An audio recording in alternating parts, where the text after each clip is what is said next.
किसी कमज़ोर लम्हे में अगर मैं कह पढ़ूं तुमको,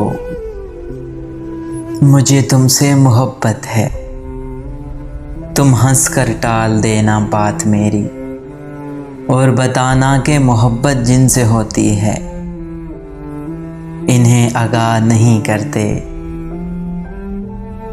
कि आगाही मोहब्बत में गोया मौत होती है।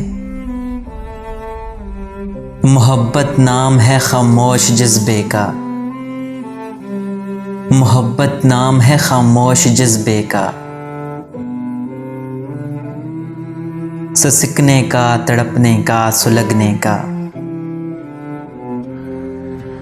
अगर बताओगे महबूब को चाहत के बारे में, वो तुमको छोड़ जाएगा, वो तुमको ख़ास से यकदम ही बिल्कुल आम कर देगा।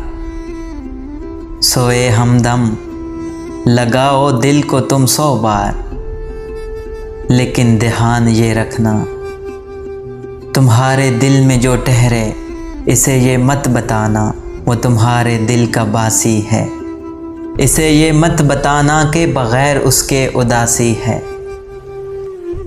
उसे बिल्कुल ना जतलाना के तुमको उसकी चाहत है, उसे बिल्कुल ना बताना तुम्हें उससे मोहब्बत है।